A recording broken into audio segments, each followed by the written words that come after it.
ये कहानी सिर्फ एक फैक्ट्री की नहीं है, ये कहानी है हजारों परिवारों की उम्मीदों की जो 26 साल से इंसाफ की राह देख रहे हैं।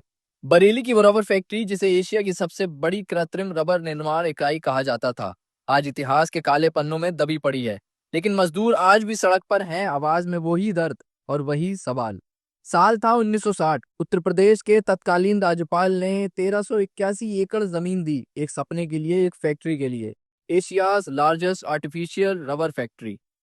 बरेली के फतेहगंज पश्चिमी में शुरू हुई ये इकाई एक दौर में हजारों परिवारों का सहारा थी। फिर आया 5 जुलाई 1999 और फैक्ट्री पर अचानक ताले लटक गए। न कोई चेतावनी, न कोई ठोस कारण। करीब 3000 मजदूरों की रोजी छिन गई। आरोप लगे ये एक साजिश थी। 400 करोड़ की मशीनरी, मोटरें, जनरेटर सब गायब हो गए और फैक्ट्री की 3000 करोड़ की जमीन बैंकों के हवाले कर दी गई, जबकि किसी लोन एग्रीमेंट में जमीन गिरवी रखी ही नहीं गई थी।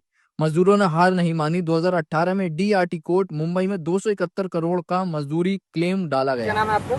अशोक कुमार मिश्रा। आज ये तमाम लोगों के साथ में आप दामोदर पार्क में धरना प्रदर्शन कर रहे हैं, क्या मामला है? ये मामला ये है कि रबर फैक्ट्री 25 साल से हम लोगों के जो वैधानिक देय भुगतान हैं, जिनको अदालतों ने वैध मान लिया है, इलाहाबाद हाई कोर्ट ने भी वैध माना है और बॉम्बे उच्च न्यायालय में भी वैध माना गया है। उन भुगतानों के बावजूद भी आज भी भुगतान हमें कौन करेगा? ये जमीन जब तक की रबर फैक्ट्री की जमीन नहीं बिकती तब तक की किसी भी कर्मचारी का भुगतान अपने आप में लंबित है। प्रशासन इसमें लगातार देरी और अनदेखी कर रहा है। सारे कर्मचारियों की जो परेशानियां हैं, 25 साल से जो पीड़ित कर्मचारी हैं, लगभग 350 लोग खत्म हो चुके, असमय मृत्यु के शिकार हुए हैं, 5 लोगों ने आत्महत्या करने पर मजबूर हुए। इस सब संवेदनशील मसले पर प्रशासन जो है वो उदासीन रुख अपनाए हुए है, अनदेखी कर रहा है, अनसुनी कर रहा है। और जो उन्हें कार्रवाई करनी चाहिए कि जमीन को जल्दी से जल्दी अपने अधिकार में लेकर मजदूरों के वैधानिक देय भुगतान का भुगतान करना चाहिए, वो भी नहीं कर रहा है। हमने एक विकल्प के रूप में एक अन्य प्रस्ताव दिया था कि नेशनल हाईवे में जो रबर फैक्ट्री की जमीन गई है, जिसकी मुआवजा राशि सरकार के पास मौजूद है, यहाँ के प्रशासन के पास मौजूद है, लोग लगातार मर रहे हैं, मौत को प्राप्त हो रहे हैं।